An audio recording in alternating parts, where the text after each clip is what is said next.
Freedom.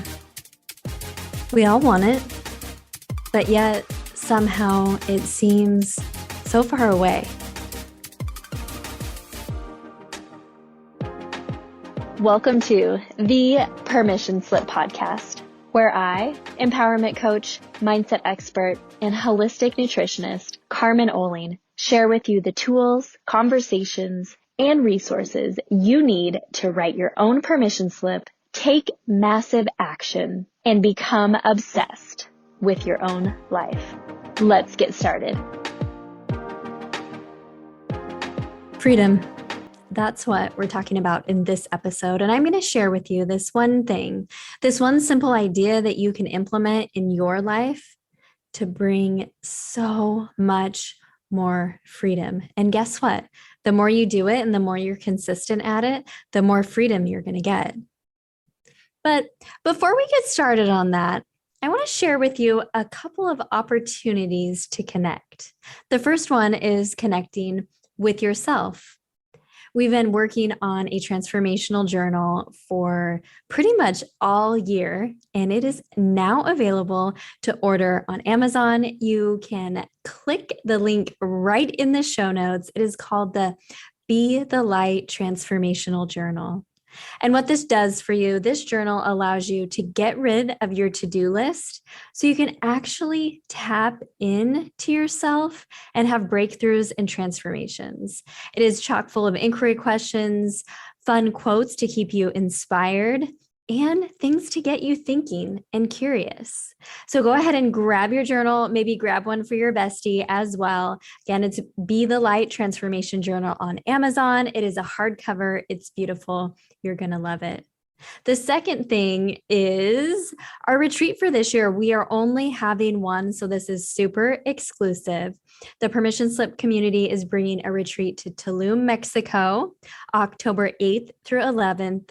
And tickets just were released. I'm thinking that as of this recording, they might even be close to sold out. So head on over to carmenoline.com, click on the events tab, and you can find all the information there, or just click the link in the show notes and check it out. And this is not just your average retreat. This is a beautifully curated, we curate this down to the last second, even if it is just time for yourself to rest and restore, because we do build in enough of that. But there's adventure. It's like a girls' trip, a self-love trip. You learn a little bit in a workshop, fun rituals and ceremonies and adventures, and you just do not want to miss this. Basically, the feedback I get after every retreat was, some people are just skeptical going into things like this, but it's like it blows their mind. They're in awe of the breakthroughs that they had, the connections that they made, how they felt. It was just the most magical experience. So I encourage you to check it out, and please feel free to DM us on Instagram if you have any questions. So now, without further ado, let's jump into this episode on how you can create more freedom in your life. So I looked up the definition of freedom, and usually for each word, I love wordsmithing, and for each word, there's usually multiple definitions based on like how the word is being used in a sentence, right? That's the crazy part of our English language. And so the definition for freedom that I put together was the power of self-determination to act, think, or speak without restraint, to move freely and not be affected by the external. Not be affected by the external. Wouldn't that be nice if our external environments did not affect how we thought, how we spoke, or how we moved? Just sit with that. Put your hand on your heart and breathe into that feeling of freedom. Who would you need to be? What would you need to let go of? Because here's the thing. Here's the key to freedom. And right away, you're going to experience pushback, and that's okay. That's normal. I'll talk about that. The key to freedom is structure. Maybe you call it routine. Maybe you call it discipline. Maybe you like to call it rituals like I do. And if you've heard me talk before, the difference between a routine and a ritual is a routine is something that you check off the list. A ritual is something that, yeah, maybe you're checking off the list because you do it every day, but you're actually fully present and feeling and experiencing the entire moment. So I'm going to talk to you today because I think like hearing firsthand real world advice that works is just so aspirational. I know I look for that in my life. If I see like someone's doing that, I don't want to just feel inspired and not take any action. I want to be like so aspired that I'm taking action in that energy of enthusiasm and excitement. And that's what I want for you too. So, the areas I'm going to share with you are areas of health, mindset, work, and relationships. And what type of structure, or you might call it again, discipline, routine, or rituals, I put around those areas. And so you can get curious and try it out in your life. Because here's the thing, when you have structure, it builds resilience. So going back to that definition of freedom, where you're not affected by the external environment, you are so damn resilient because you have this structure in your life. It also builds confidence and better outcomes, whatever that outcome might be. The outcome might be something like spending more quality time with your family where you're not attached to your computer or your phone. The outcome might be something like running a faster mile, gaining more clients, every day feeling aligned and in flow. And you know what that feeling is. Maybe it doesn't happen very often for you, but you know that's when you could like lose track of time and you're just working or whatever you're doing, cooking. I always get in flow when I'm cooking or walking or whatever you're doing, hanging out with your family, your kids, your friends. You're in that flow and it just feels so good. So maybe that's the outcome that you want. Because structure, discipline, routines, rituals, it brings confidence, resilience, and outcomes, which means you keep commitments to yourself. You're in less of judgment of yourself and comparison and looking to others because the answer is already within you. What are the biggest challenges? Let's talk about that before I share in those 4 areas. And so you have something to get curious on in your life. I think the biggest challenges come down to number 1, like why someone wouldn't implement a new structure or discipline, routine, or ritual. You've grown comfortable with where you're at. Here's the thing with comfort. Often we've grown comfortable with where we're at, even if where we're at is not great.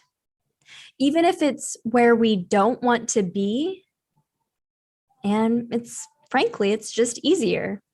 It's easier because you're not meeting any adversity. There's no challenge.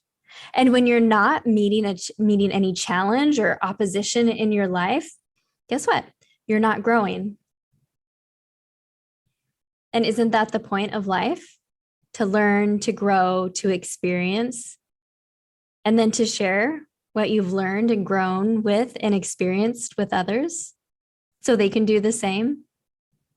So you can be the one to show the world how great life truly is and then influence others to do the same. And today, if you're like, well, Carmen, actually, maybe I am growing because I am experiencing challenges, adversity, and I'm working through them. Well, I want you to really be encouraged that if that is happening in your life, it's because that means you're going somewhere. You're walking the path that's meant for you. So keep going. So that's the number 1 reason. We're just comfortable and it's easy and it works. And guess what? We're scared of uncertainty and we're certain of what's happening in our life right now, even if it's shitty. We'd rather have shitty certainty than scary uncertainty. But once you start ripping off that uncertainty Band-Aid, let me tell you, it almost gets addicting. Try it. And then the second thing is this idea of, I might need this. I might miss this. And you can fill in the blank with whatever this is, because whatever this is not real. It's just an excuse to stay where you're at. For years, I would go up and down with my body weight. And maybe you can relate to this. So I would have sections of my closet, the clothes that I can fit now, the clothes that I would wear when I was heavier, the clothes that I would wear when I was smaller. But what would have happened if I would have burned the boats? So that saying, you need to burn the boats to take the island. So I would need to get rid of all the so-called fat clothes to be able to take over the new body, the new image, the new healthiest version of me, and just keep the clothes that fit. What would have that been like? I wouldn't have an out anymore. And so I want you to consider, in what areas of your life is there just such a big desire on your heart, but you're allowing yourself an out? You're not burning the boats. And what this really comes down to is control. The idea that I'm going to keep this so I can have control. I might need it. I might miss it. And we all know what control is. It's a false sense of safety. So those are the two reasons why you may not take the steps to create structure and discipline, routine, and rituals in your life. The other thing might be, and this just came up because I was thinking of a couple of clients actually that have told me this before, where we place labels on ourselves and we say, oh, I don't like that because I'm this way. For example, as it relates to this, oh, I'd like to be spontaneous, so I don't want to plan things out like that. So you can still be spontaneous. In fact, if you have structure and discipline in your days, you'll find that you actually have more time available, more free time for things that you want to do, things that sound good. So I want to really push back on that. If you're creating labels for yourself, this is the type of person I am. This is how I do things. I want to encourage you to strip those down, take those away, try something new. Stop holding on to those excuses, because that's all they are, is excuses. So let's dive in to the 4 areas and some tangible takeaways, things that I do in my life that create so much freedom, even to the fact where on a lot of days I can wake up and just ask myself how I want to feel and what I need. And I can make adjustments, or maybe not even work, or restructure my week in a way that's different. So let's start with my health. One of the biggest things that I do for my health, my primary beverage. So I drink water every single day. And you're like, oh my God, not this water conversation again. But let me share with you why this is so important. So water moves nutrients through your body. If you have any issues with digestion or constipation, water helps move that through. Water helps you to not get headaches. Water helps your skin glow and look amazing. There are so many health benefits to water. So specifically, because this is going to be very tactical on what I do exactly, I have 2 water bottles. They are both stainless steel water bottles. I highly recommend using stainless steel or glass, not plastic, because you don't want those extra chemicals. I have 2 water bottles. They're full in the fridge when I wake up in the morning. The 32-ounce one is plain water.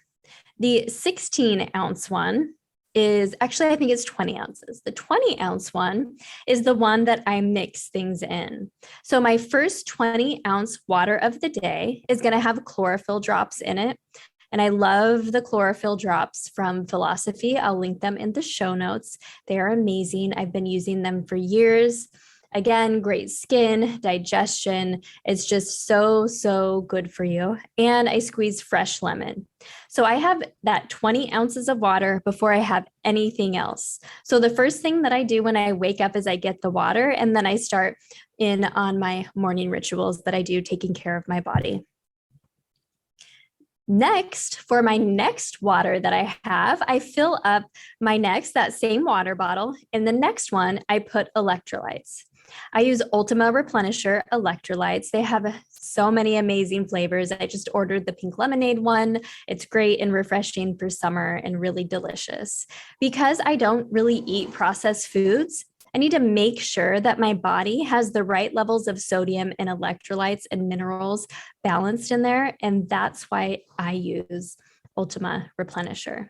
So by this time, here's what happens. I have the 20 ounces of water with the lemon and the chlorophyll drops, and then I have a cup of coffee. I then fill up my water.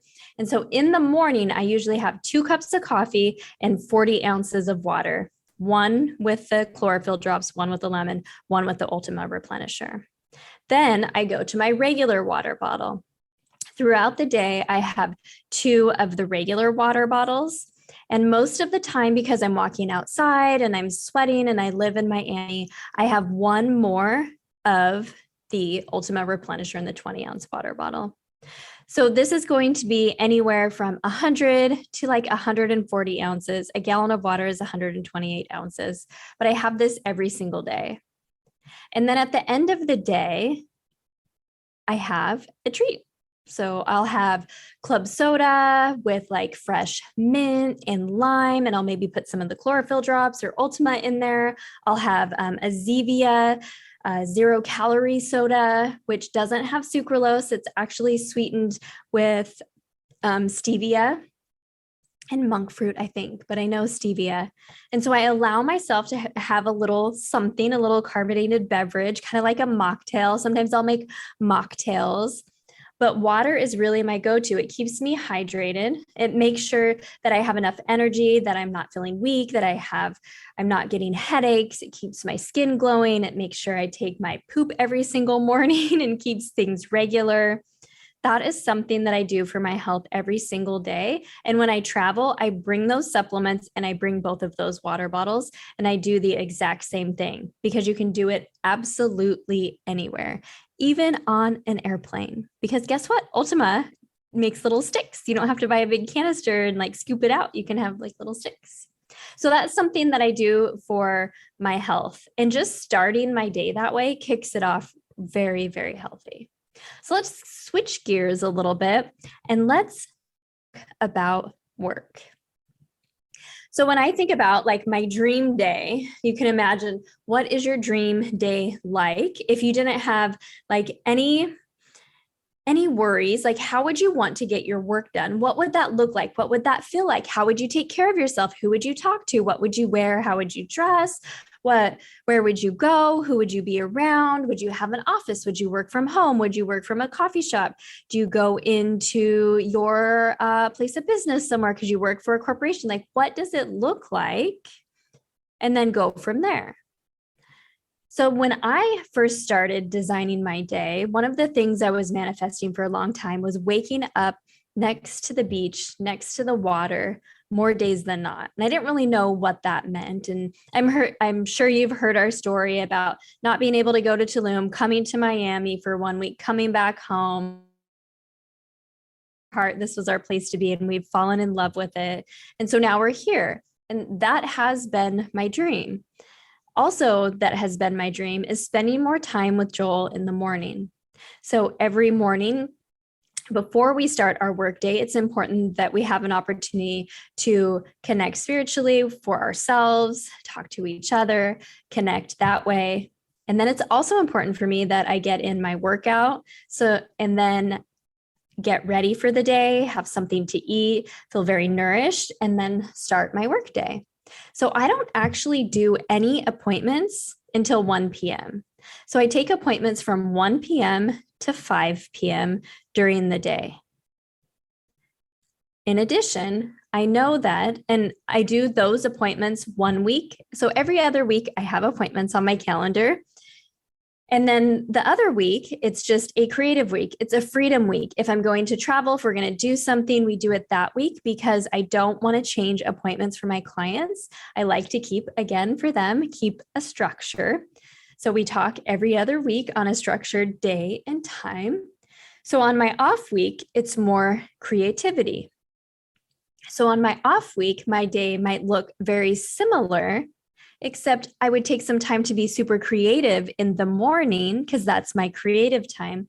Work out after, shower, get ready, eat, and then do some administrative tasks in the afternoon because that's when I'm best at getting them done. And then cutting off my day, this is something I'm doing a 66-day challenge for myself. And one of the things that I've challenged myself with is cutting off my day at 5, even if Joel's not home yet. Because what I was doing is I was kind of just like letting it lag over. And so when he got home around 6 or 7, then I would cut off my day. But why am I doing that? Because realistically, the amount of work you're going to do is going to be done in the amount of time that you give yourself. It's called Parkinson's law. So if I only give myself 2 hours to get a set of things done, then I should be focused in and doing them. And that's a structure and discipline that I am redoing right now during this 66-day challenge. Now, why all of this? Because it comes down to focusing on feeling good. If I go to a client coaching call in a meeting and I have not taken care of myself and I'm not feeling good, I'm not going to be able to give the exceptional service and that I need. And so when I build my days and my weeks and my months like this, it also allows me to tap into my feminine and my creative, to have time to work with my team. It's just really awesome. And I'm also open and flexible to reviewing this a few times a year to see if it's still working. And I encourage you to do the same. If you get a structure, a routine, a ritual, a discipline set up in one of the areas of your life, you don't have to do it that way forever. You could, maybe like the water one that I shared with you. So far we've talked about health and I shared the water, and I also just shared how I get my workouts done in the morning. And we talked about work, how you can really build your day. Another thing to consider on your work days that's really important is the type of work that you're doing and the energy that you have available for it. And I encourage you to do like energy tasks on one day. So for example, if I'm going to be writing, say I'm writing newsletters, that is a personal letter that I send each and every week to our permission slip community. And you can click the show notes to sign up for the newsletter. It's pretty cool because I write a personal letter. There's a way that you can connect with in-person or virtual events that I'm always highlighting mine and other people. There's a recipe every week. There's a journal prompt. And then I'm always supporting other female-founded businesses too. So there's one of those in there. So this is one of those newsletters that you would actually read. Anyway, if I'm writing, or maybe I've been practicing for writing stories and writing a book, just getting real curious around that. So if I've scheduled time for writing, I'm not going to do that after I did 3 back-to-back coaching calls, because I'm not going to have the creative capacity to do that anymore. So I would schedule that on different days, creativity on one day, maybe working with my team on one day, working with clients on other days. And so you're doing like tasks that take like energy on the same day so you can stay inspired and in flow. Okay, enough tips on the work. Let's go to mindset. And if you are an avid listener of the podcast, this is not going to come by surprise. For me, in my life, in order to realize that I needed to slow down, that I needed to make changes, it all happened through journaling. I also get my best ideas and downloads when I sit and do some prayer and meditation before I journal and then do free writing. And it's really all just a way to get to know yourself better, to call yourself out on your own BS, and to write yourself love notes. and to write God like thank you letters for the things he's blessed you with and the things that and you feel in your heart and you're believing that he is going to bless you with and you want to declare over your life. There's so many things that you can do with journaling. You can shift from a low vibe to a high vibe just by writing out things that you are grateful for and appreciate. You can think about where you're ignoring things in your life. Like I said, call yourself out on your own BS. You can start dreaming and write your dream day. You can start manifesting what you really want, even if you have no idea how you're going to get there. And you can be intentional with your day. You can set an intention for your day. I do this every morning. This is something that you can do again on the airplane, while you're traveling, at a hotel. You can do this absolutely anywhere. Some days you'll have more to write, some days you'll have less to write. But I just think of journaling as a way to have massive breakthrough, transformation, guidance, inspiration, so much in your life. So if you want more on that, and if you're excited about getting started with that, I encourage you to hop on Amazon and type in Be the Light Transformation Journal. It's a black journal with gold writing that says Be the Light on the front. It's a hardcover, or there's the link in the show notes. Grab your copy because you are going to be obsessed with this 90-day journal. So we've done health, we've done work, we've done mindset. What's left? Relationships. So let's just talk about your relationship with your significant other, because oftentimes the ones that we are closest to, that are closest to us, are often the relationships that we're not intentional about continuing to curate growth and deeper connection with. So one thing that Joel and I do together every single day is we eat dinner together. So you're like, well, that's not anything new. But we eat dinner together, we talk about our days, and it's really an opportunity for us to celebrate what we've done in our lives for that day, how our opportunity to serve, how the gifts that God has given us, like how we were able to use those and celebrate that. Because what do you talk about at the dinner table? How often is the conversation different? And how often are you actually celebrating yourself? So we have dinner, and guess what? He usually eats something different than I eat because I eat a certain way and he eats a certain way. And we'll cook dinner together and we'll even wait for each other. For example, last night I drove like 45 minutes to North Miami Beach and took this super fun dance class. If you're in the Miami area, it's called Electric Wine. So WHINE on Instagram. I'll put it in the show notes too. You could check it out. Anyway, and I didn't get home until about 9, but he waited for me, or 9:15, I think, even though we normally eat earlier. And I do the same for him. And it's just a way for us to connect and to celebrate our day and to give thanks, to give prayer, and then we also talk about the next day. So what do you have on, what's going on for the next day? How can we support each other? What do we need from each other? And it's just such a fun way to not do things last minute, but to also to be in deep, intentional communication each and every day. So that's it. Those are 4 areas. And that's only like a glimpse of the structure and discipline and routines and rituals that I have in my life, but it gives you something to think about. It gives you a place to start. I was laughing earlier because when I led my corporate teams in my corporate job, I was like the queen of athletic quotes. And this quote just kept coming up. You miss 100% of the shots that you do not take. So I think that's like shortened down from a Michael Jordan quote, actually. But in your life, you're going to miss if you don't take a shot. So I want you to think of one of these areas. Which is most important to you? Which do you think about most often? Your health, your mindset, your business or career, or your relationships? And then I want you to start creating a structure that includes a ritual. Again, a ritual is where you're fully present and in the moment and you're feeling and experiencing all that's meant to be experienced. And then I want you to try it for a week. It doesn't have to be huge. I told you about drinking water. It could be anything. And if you need some ideas, just shoot me a DM.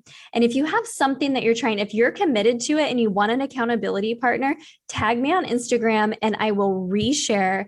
We will be accountability partners for you. And I want to see the rituals and structures that you're going to create in your life that'll bring you so much more confidence, resilience, and better outcomes so you can finally have the freedom you desire. Thanks for joining me, and we will talk to you next week.